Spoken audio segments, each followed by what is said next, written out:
Bonjour, bonjour.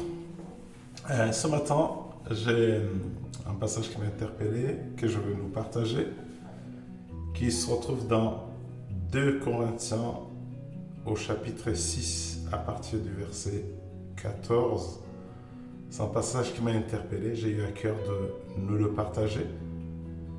Moi je lis avec la parole vivante, c'est une version en ligne en fait, je crois qu'elle a été traduite par Alfred Quint. Donc, ce passage, à partir du verset 14, dit « N'allez pas avec ceux qui ne croient pas en Dieu. Vous ne pouvez pas vivre ensemble. Ce qui est juste et ce qui est contraire à Dieu, est-ce que cela va ensemble? Est-ce que la lumière va avec la nuit? Est-ce que le Christ, verset 15, est-ce que le Christ peut être d'accord avec Satan? Est-ce qu'un croyant peut aller avec celui qui ne croit pas en Dieu? Je suis en train de lire la Bible en fait. Qu'est-ce qu'il y a de commun entre la maison de Dieu et les faux dieux, etc., etc. Au verset 17, il dit « C'est pourquoi le Seigneur Dieu dit, quittez ces gens-là et allez loin d'eux.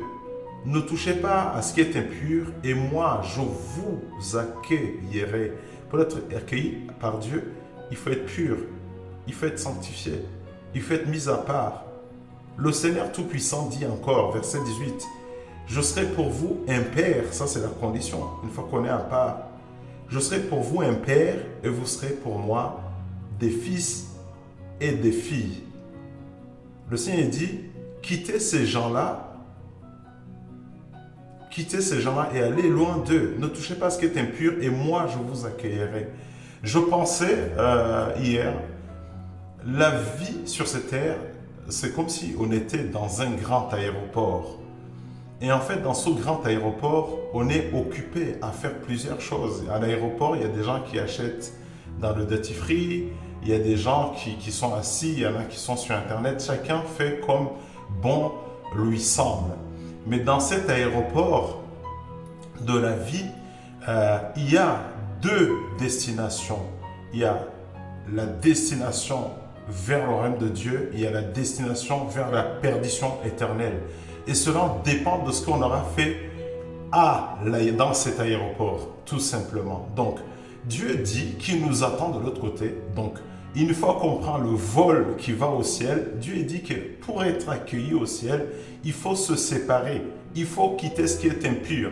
En fait, on ne peut pas, moi je vous parle en connaissance de cause, on ne peut pas aujourd'hui être sourd ou alors ivre ou alors couché ou alors je ne sais pas quel est le péché qui peut te tenir et s'imaginer que Dieu peut nous accueillir dans cet état. En fait, il attend nous purifier sur la terre avant de partir. Donc vraiment cet exemple de l'aéroport, une fois qu'on est dans cet aéroport, une fois qu'on est rentré dans l'avion qui nous amène soit en enfer, soit au ciel, on ne peut plus quitter cet avion si ce n'est qu'à destination. Sauf qu'une fois qu'on est arrivé là-bas, il n'y a pas de retour.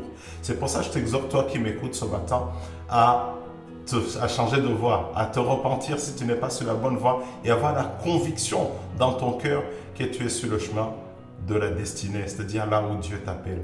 Très bonne journée et bon week-end, que le Seigneur vous bénisse. Le verset c'est 2 Corinthiens 6 à partir du verset 14, que le Seigneur vous bénisse.